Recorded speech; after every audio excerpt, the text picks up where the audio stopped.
आज हम इस वीडियो में चीन की कार्यपालिका का अध्ययन करते हैं। चीन की कार्यपालिका से तात्पर्य राज्य परिषद से है, द स्टेट काउंसिल से है। इसके अलावा राष्ट्रपति और उपराष्ट्रपति भी कार्यपालिका का ही भाग है। राष्ट्रपति और जो उपराष्ट्रपति पद हैं उनका इतिहास देख लेते हैं।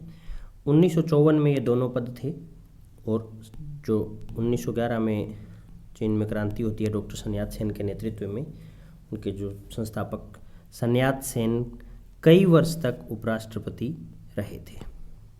1975 और 78 में भी राष्ट्रपति पद नहीं था।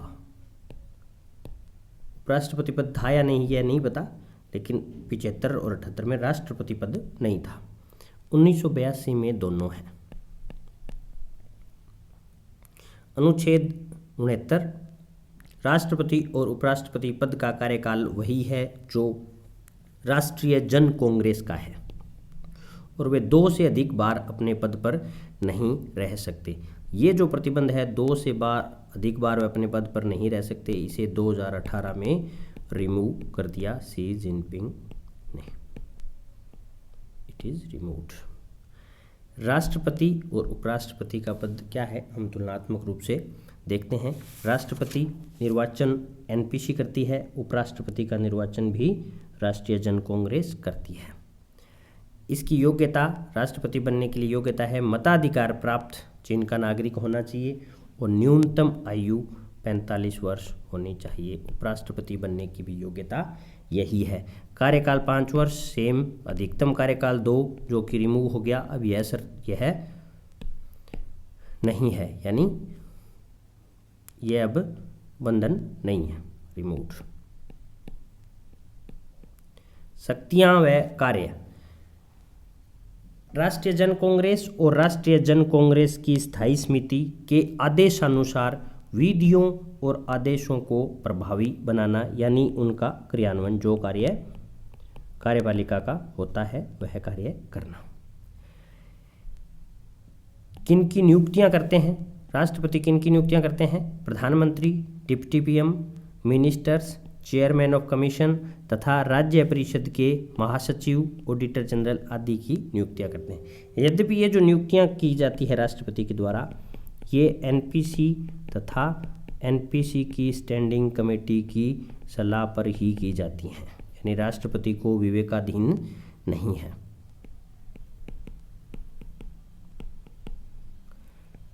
उपाधियां प्रदान करना, सार्वजनिक क्षमादान, सैनिक कानून लागू करना, युद्ध की घोषणा और प्रतिरक्षा के लिए तैयार होने का आदेश, ये सभी कार्य राष्ट्रपति के हैं।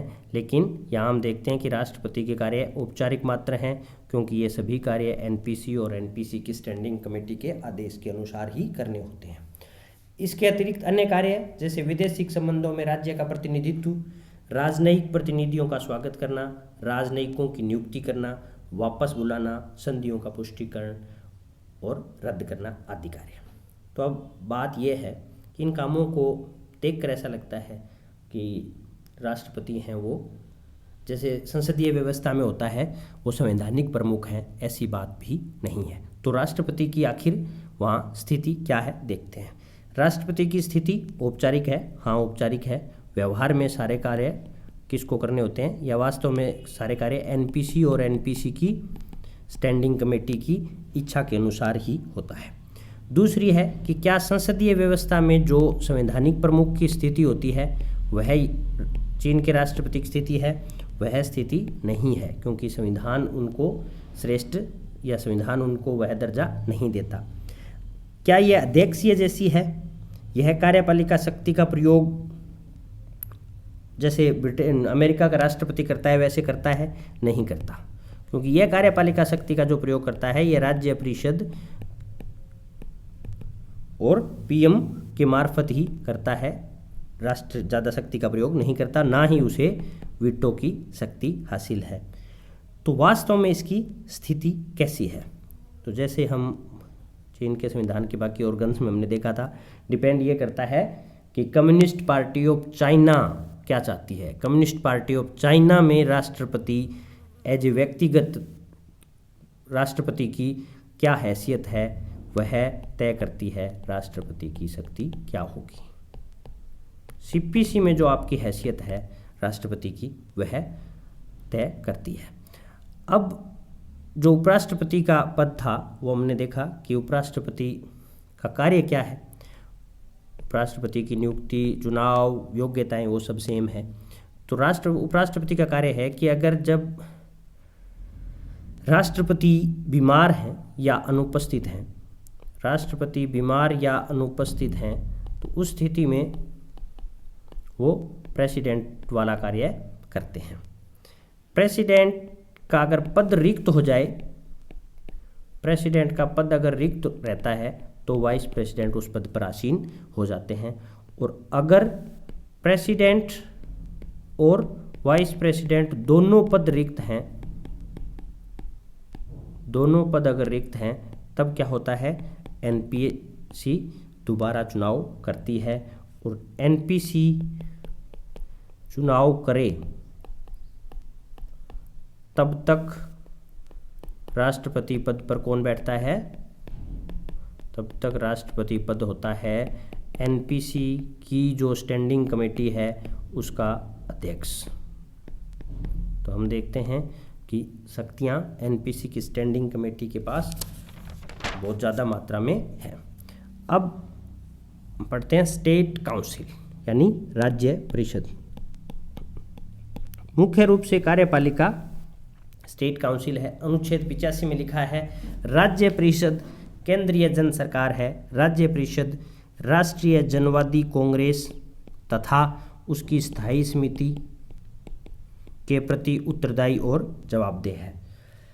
इसका रचना और संगठन एक प्रीमियर यानी प्रधानमंत्री, जिसे प्रधानमंत्री कहा जाता है, कई वाइस प्रिंसिपल प्रीमियर हो सकते हैं, कई डिप्टी प्राइम मिनिस्टर हो सकते हैं, कई वाइस प्रीमियर हो सकते हैं।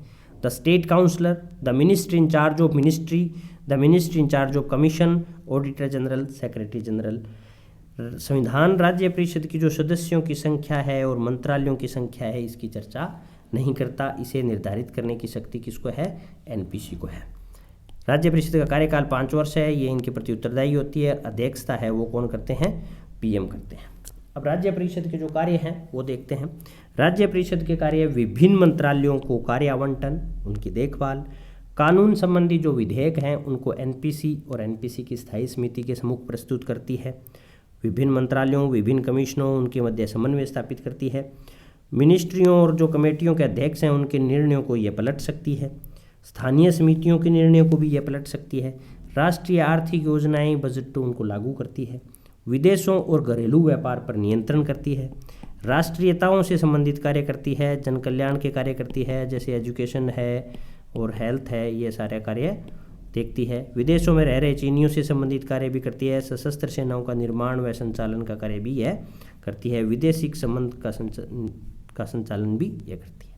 स्वशासित जिलों, तहसीलों, नगरपालिकाओं के पद और सीमाओं को स्वीकार करती है तथा एनपीसी और स्थायी समिति द्वारा जो कार्य उसे सौंपा जाता है वह कार्य करती है और वह इसी के प्रति ही उत्तरदायी होती है। अब प्रश्न यह है कि राज्य परिषद की वास्तविक स्थिति क्या है। यद्यपि जनवादी चीन की कार्यपालिका और राज्य का जो सर्वोच्च प्रशासनिक अंग है वह राज्य परिषद है, परंतु इसे ब्रिटेन या भारत के मंत्रिमंडल के समान गौरवपूर्ण स्थान प्राप्त नहीं है, क्योंकि इसकी स्थिति कमज़ोर है। इस पर सीपीसी का नियंत्रण है। इसे सामूहिक कार्यपालिका जैसा बनाने का प्रयास तो किया है। सामूहिक कार्यपालिका बनाने का जैसे प्रयास किया गया है कि ये एनपीसी के प्रति उत्तरदायी होती है। एनपीसी के सदस्य इसे प्रश्न पूछ सकते हैं, लेकिन वास्तव में सामूहिक उत्तरदायित्व जैसी बात चीन में नहीं है। सामूहिक उत्तरदायित्व चीन में नहीं है, क्योंकि चीन में सब कुछ यानी बहुत कुछ निर्भर करता है सीपीसी क्या चाहती है और सीपीसी में आपकी हैसियत क्या है। तो ये थी चीन की कार्यपालिका।